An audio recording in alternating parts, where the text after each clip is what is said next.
Hello and welcome to Wednesday's edition of Cracking the Cryptic. I'm smiling today not just because today sees the return of the mighty Phistomefel, one of my very favourite puzzle constructors to the channel, but also I've just been reading an article about the chess YouTuber Agadmator. And it's an article from a couple of years ago, and so much of it is redolent of what we've found on Cracking the Cryptic. He talks about, how hard it was to grow the channel, how rewarding it is, how much he recommends only doing YouTubing if you absolutely love your subject matter. And thank goodness we do love Sudoku here. So anyway, that was a very amusing article to read. Anyway, in the last few weeks, Phistomefel has not appeared on the channel because he has been publishing puzzles over on Logic Masters Germany. But the two puzzles he's published, one of them wouldn't have worked in our software because it required the ability to enter two-digit numbers. And the other one, well, it's a fascinating puzzle. The other one, well, it looks a fascinating puzzle. It's a logic problem, but it looked fairly heavy going in terms of rule set.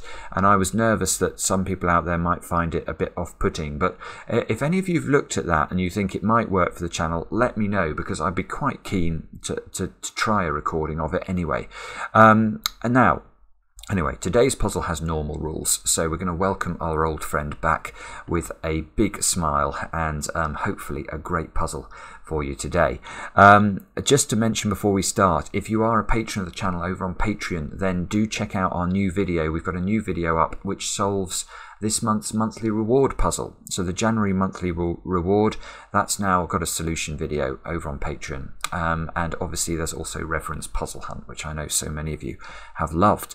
Now, what are the rules of Phistomefel's new one? Let me read them to you. Why have I got two yellow digits in the grid? In fact, why is my mouse misbehaving? Let me just check my mouse is working. I think it's all right. We've got normal Sudoku rules apply. We've got the digit in a circle indicates the sum of all digits along the arrow originating in the circle. Okay, so that means, for example, these two cells have got to sum up to whatever you put in this cell here. So if this was a 3, if that was a 3 and that was a 4, this would be a 7. Digits can repeat along arrows. Okay, so this arrow here, we could put 2s in there, and that would be a 4. You could put 3s in there, or 4s in there even, and that would be an 8. And that's fine, because this doesn't break the rules of Sudoku. There's no reason this cannot happen. In fact, let's just reset the puzzle and go back to the beginning. Now, what are the other rules? A digit in a grey cell is smaller. Yeah, this is the anti-fortress element of this. A digit in a grey cell is smaller than any digit in an orthogonally adjacent cell. So normally when you have these grey cells with arrows in them, it means exactly the opposite. And in fact, yesterday I recorded a solve of Bastien Vielgem's puzzle for our book that we've got obviously coming out later this year. Some of you have asked how that's going. It's going well. Mark and I have been busy recording lots of videos of the puzzles we've received. I don't know how many we've got left, but it's not that many. So, it definitely is progressing, and I promise you we're working hard on it. But Bastien's puzzle that I tried yesterday, which is an incredible puzzle, it was fortress rules. So that meant that the grey cells in that puzzle all had to be greater than their orthogonal neighbours. So this is going to mess me up no end at all. Anyway, do have a go. The way to play is to click the link under the video as usual. Now I get to have a go. Let's get cracking at the new Phistomefel. And we can start with... Where shall we start? We shall start with that arrow maybe. That's a 3-cell arrow. So the very basic deduction there is that this square has to be at least 6 because these cells are all in the same box of the Sudoku. They've got to be different digits, and 1, 2 and 3 add up to 6, and anything else adds up to more than 6. So we can't put anything less than 6 in here. Now look, there's an awful lot of 2-cell arrows in this puzzle. That is a bit disconcerting. We've got... So, right, I need to think about greys. Grey squares are basically low numbers, aren't they? That is the constraint. It is the complete opposite to what I did yesterday. Now, I can see, therefore, that 9 in row 5 is a little bit restricted, because you can never put a 9 on an arrow, just as you can never put a 1 in a circle. well, unless it's just a one cell arrow, but these, in fact, we've got no one cell arrows in this puzzle, so none of the circled cells could ever be a 1, because if it was a 1, you'd have to add 1 and 0, and obviously 0 is not a valid digit in the Sudoku. So 9 in this row can't go on the arrow, can't go in this square, because then every orthogonal square would have to be at least 10. Can't go there, can't go there. So 9 is a bit restricted. We can lock 9 into one of those two squares. Now, I'm just wondering if we can do...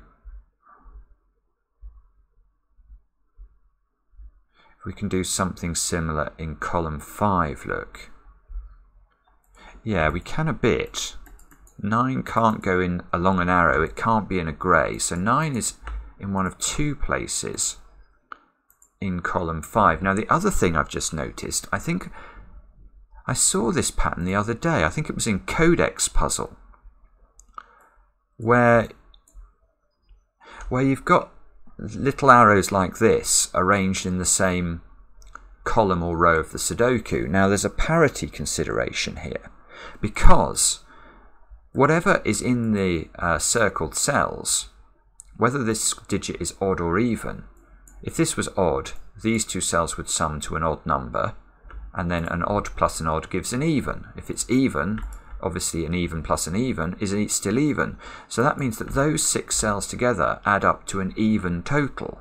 Now that means, because we know that the whole column will contain all of the digits from 1 to 9, 1 to 9 add up to 45. Now that means if this is even and that's even, these 3 squares they must sum to an odd total.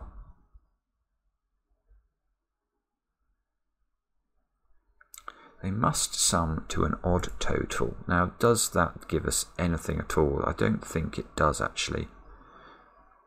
But this has to be low. Oh, no, hang on. Hang on, I'm thinking about this all wrong. This square is really restricted. It's restricted by the arrows coming in. It definitely can't be 3.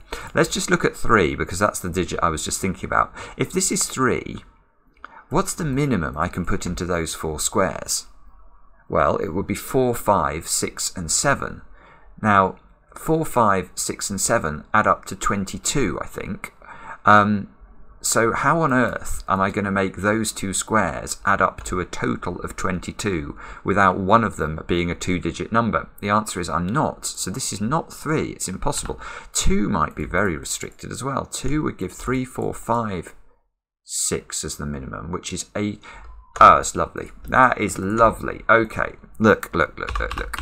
Phistomefel does it again. 3, 4, 5 and 6 into these cells, which is the minimum I could make these yellow cells if this is a 2. Why is that impossible?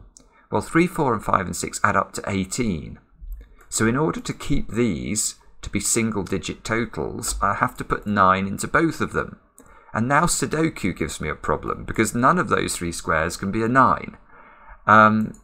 So all of which means that we can basically delete all these cells. Delete, delete, delete. This square is our first digit. It's a 1. 1 unfortunately does not do very much for us at all in terms of its orthogonal neighbours, because it restricts them by the absolute minimum. Now, what is that doing? Right, I see what it's doing. It's restricting now, oh, this is lovely again. It's just beautiful. Let's look at these squares, the yellow squares. Can any of those squares be 8 in column 5? The answer is no, absolutely not, because the 1 has now gone. So if we try an 8 here, for example, how do I keep this square down to a single digit total? Well, I have to put 1 here, and I can't. There's already a 1 in the column. If I put 8 here, in order to keep this down to a single digit total, I need a 1. 8 here, I need a 1. 8 here, I need a 1. So that the places for 8 are in fact exactly the same places as 9, and there is an 8-9 pair in the column. And that is obviously entirely deliberate. One thing I have discovered about Phistomefel's puzzles is there tends to be an exceptionally narrow path you have to find. And this definitely feels like I'm at least on the path, following the trail of gingerbread crumbs. Now, what does this mean? I know what it means. I know what it means. Yes, I do. Now I can get a handle on these two squares by arithmetic, because these two add up to 17. Well, given the rules of arrows, that means those four squares also add up to 17.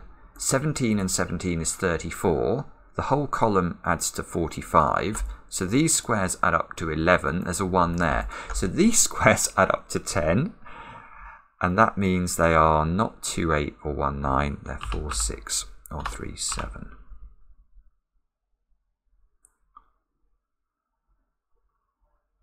Which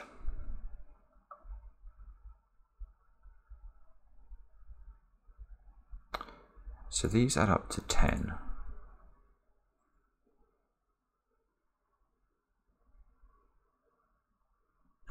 Sorry, let me just think about this. I'm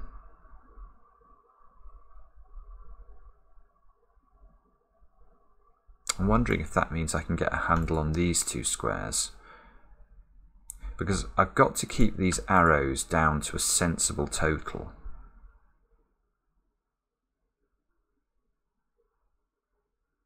Oh, yeah, actually, look, there's a simpler way of thinking about this. It's exactly the same logic as before.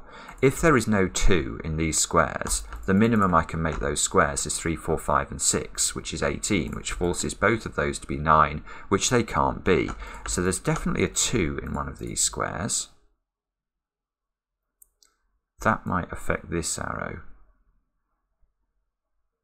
It might do other things as well, but this is the first place that my eyes are struck here. Because this arrow here, which is a 3-cell arrow, now cannot have a 1 and a 2 in these positions. That is going to restrict this value here. This has to be at least 3, 4. So it's at least 7 in this domino, plus that could be a 1, 8. So this is an 8 or a 9. And the other thing is there must be a 3 in those two cells, because if there isn't, the minimum these can now be is 4, 5, and 4, 5 plus 1 is 10. So this is 3, 4 or 3, 5, and there's definitely, so that means that square's a maximum of 2.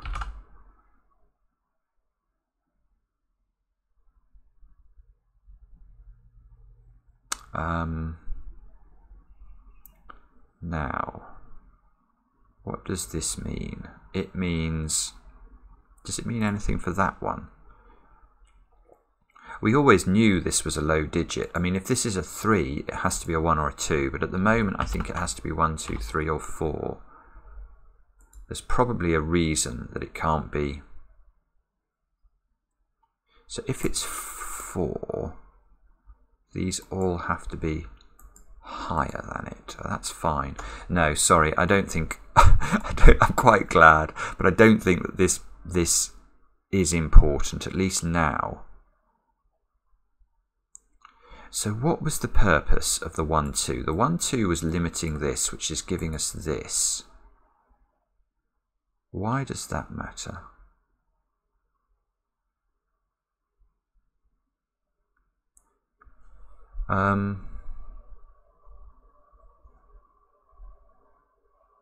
Oh, does it back into here again? Ah, it does. It does. It's going to give us a value for these. Right, I see. So, the 3 in row 5 that exists in one of these two squares means the minimum now for these two squares is 2, 4. But we know that these add up to 10. So the minimum the yellow squares add up to now is 16. And 6, this is really interesting. If this is 2, 4 and this does add up to 16, therefore, you can't put 2 8s into those squares for 2 reasons. Firstly, you then couldn't put an 8 where we know there must be an 8, but you'd also That's a similar related reason, not be able to put an 8 in these 3 squares. So if this is 2, 4, this is 7, 9, and if this is 2, 5, this is now adding to 17, and this would have to be 8, 9. And if this is 18, it breaks, because we know that we can't use double 9 in those squares. And if it's any higher, we have to use a 2-digit number, which also breaks. So there's definitely a 9. I don't really have a way of showing this, but we have to remember there's definitely a 9 in one of these 2 squares.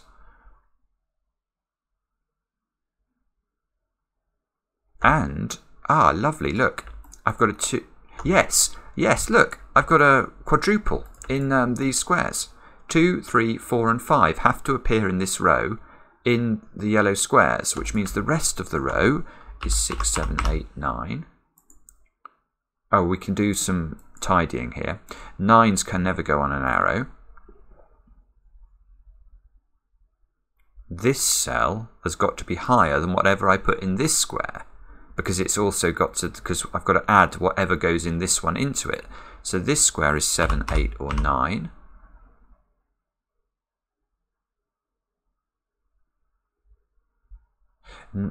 Okay, look, and now we've got a quadruple in this box as well. So now we know 6, 7, 8 and 9 have to go in these 4 squares in box 4, which means one of these 2 squares is a 9. Oh, lovely. Now, this is important, I think, because if we've got a 9 in this domino, what can this square be, given this is so high? This can't be 8 anymore. If this is 8, this has to be 9. And it can't be 9, so this is not 8. But it still has to be quite high. Right, okay, so this square here, this is going to give us a 7, 8, 9 triple in the row, because this square has to be higher than this one, but it can't be 9. So it's 7 or 8, this is 1 or 2. There's a 1, 2 pair in row 4. There's a 7, 8, 9 triple in row 3. Even this square is a bit restricted. Look, it's got to be, I guess if this was 6, it could be as high as 3. This has got to be 1, 2 or 3. If we could get rid of 8 from this square, we would be in clover, because then we would get everything would flow then. This would be a 6, 7 pair, this would be an 8, 9 pair. 8 here. Why is this not an 8?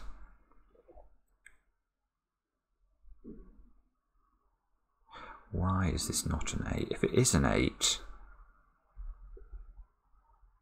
that's also an 8. That's going to plonk an 8 down here.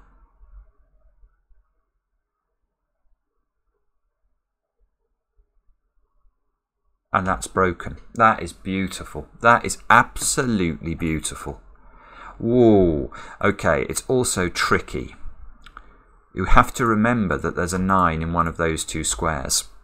But look at this. If this is 8, the key thing to realise about this being 8 is it forces this to be, obviously to keep this down, this square is going to have to be 1, and that's going to make this square a 2. So if this is 8, we know that this is also 8, which is pushing an 8 down onto this arrow, which at the moment is no problem at all, except that when you scan along this row, you can see that this square now is forced to be a 7, which means that this one is a 9, this one is an 8, and what on earth now do we put into this square? Because we can't put 8 into the square, so 8 is not the sum, and 9 is not the sum either, but that means that 8 has to be on the arrow, so we have to have a higher number than 8 in this square, and there is no higher number than 8, so we can actually rule 8 out of this cell. And that, I think, is going to be enormously powerful, because once this is 6, 7, we can get rid of 7 from both of those, 6 from this one. We've now got an 8, 9 pair in the column, which gives us a 7 here. And this 7 backs down this arrow again, How do we keep this arrow to working? It's got to be 6, 1. That's not 1 anymore. This is now 2 over here. This is a 7. This can't be 3, otherwise this will add to 10. So that's a 2. That's a 9. That's an 8. 6, 7, 8 here means this is a 9. This is not 7 anymore. Can we keep going? That's not 2. 2, 3. Oh yeah, look, 2. Given the possible values here, if we minimize this at 3, 4, this is still adding up to 9. So this is 9. This is 8. We know that one of these is a 9, so it's now this one. We get the 8. We get the 9. Oh, where does 9 go in box 9 of the grid? By Sudoku, look, it can't be in those squares, and it can never be on an arrow, so it's there. 9 can never be on an arrow, so it's here. 9 gets placed in, I think we've done all the 9s, 1, 2, 3. Oh no, we haven't. I've not done the 9 in the middle. But I can do the 9 in the middle. It must go there. This pair now we know is 3, 4, which means this is 2, 5.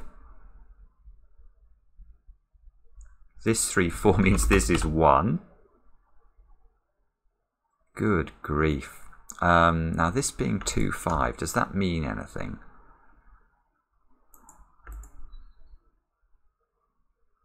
Probably does. Oh yeah, it does actually, because once we know these are 8 and 9, we can restrict a bit along the arrow. If this is 2 or 5 and this sums to 8, we can use 6 and 3 here, but not 4 and 7. And this one, we need a 2 or a 5 here, so we need a 7 or a 4 here, so 3 and 6 are ruled out from that one, which is a bit unfortunate, but I'm still not complaining. I am not complaining. This has gone remarkably well so far. 3, 4, 5 into these squares. Let's put that in. 3, 4, 5.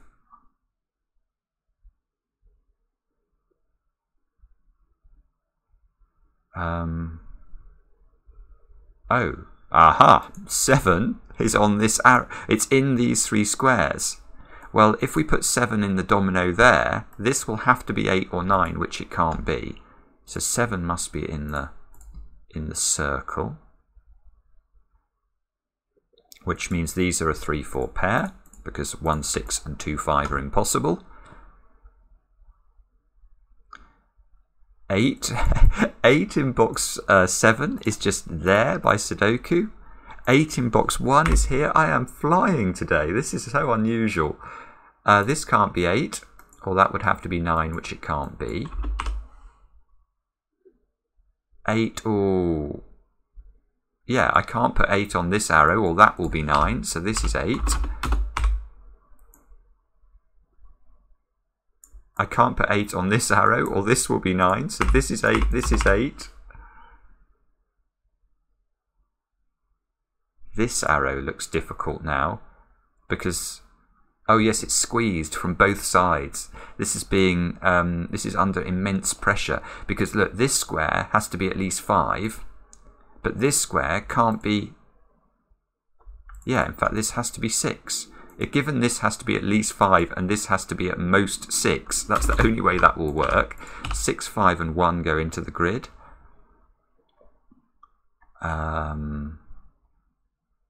No, okay.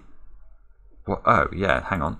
Where does 1 and 6 go in box 7 now? They've got to go here. This is a 2, 5 pair. This is 3, 4. This is 3, 4 to complete the row. 1, 6. We can do the Sudoku. That's got to be a 1. Oh, and now this one comes into its own, because we've got 1s here and here and 1 here. So the 1 is in this domino. But if it was there, we'd have to make sure this was lower than 1, which is impossible. So I think this has to be 1. 1 is in one of these 2 squares, probably in this one, isn't it? But probably is not the same as logically. So I won't do anything with that yet. This is a 6-7 pair, I think. Oh, so by Sudoku there's a 6 in the top corner. 6 in one of these squares. 9. Ah, okay, so the 9 now can't be 3, 6, 2, 7 or 1, 8. So this is 4, 5, I think.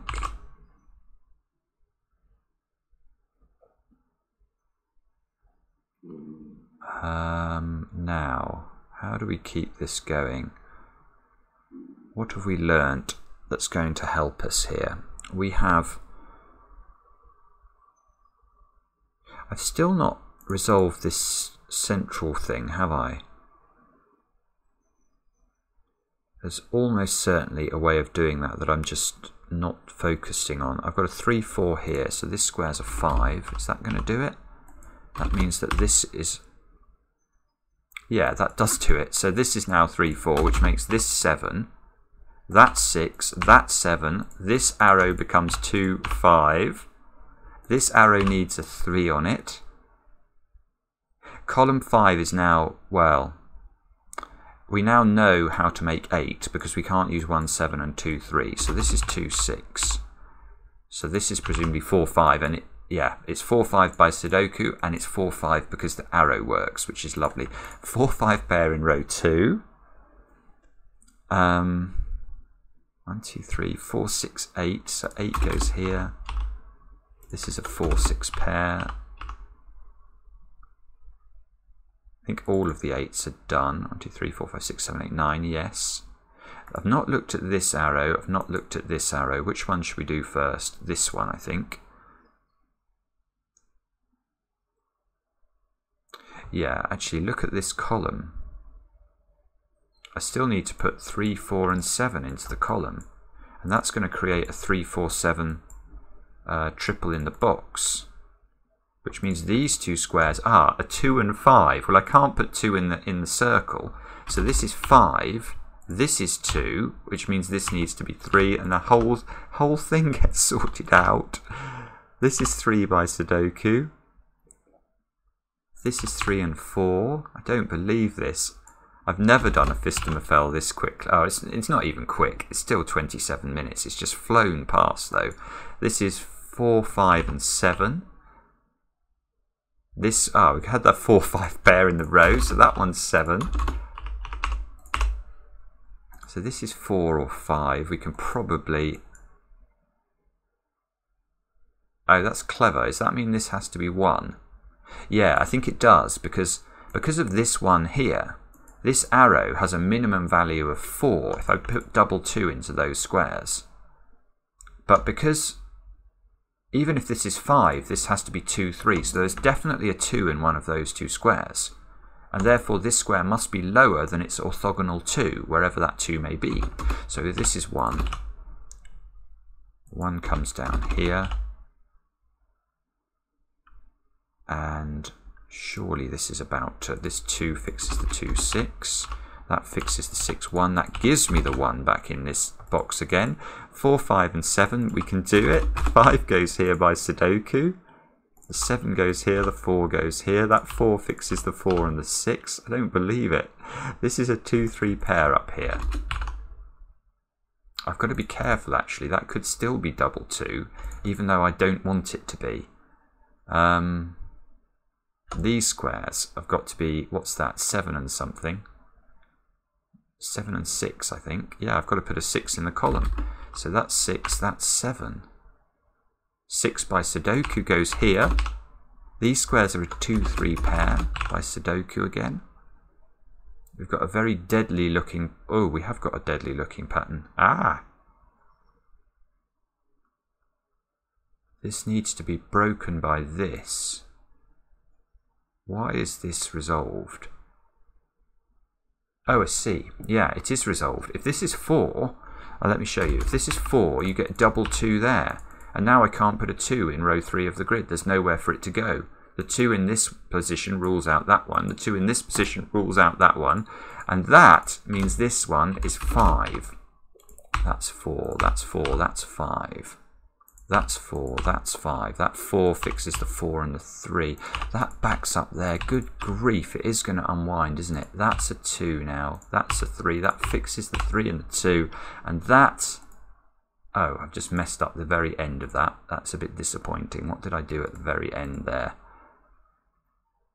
Hang on, let me just check. I know I've messed that up right at the very end. That looks like there's a 3 here, so this should be a 2. That's a 3, that's a 3, that's a 2. Sorry. Messed up at the end, but still view that as a minor triumph. Only 30 minutes for a Phistomefel. What a beautiful puzzle. Absolutely gorgeous. The initial logic is really, really clever. This stuff around the fact this is a 1 and the fact that these arrows need to be kept below too high a total. And then even the 8 over here, that was very clever. That was probably the hardest step, I think, because you had to think about it in the context of the 9 and this arrow, but still very doable and absolutely gorgeous. Let me know in the comments how you got on. Thanks so much for watching, and we'll be back later with another edition of Cracking the Cryptic.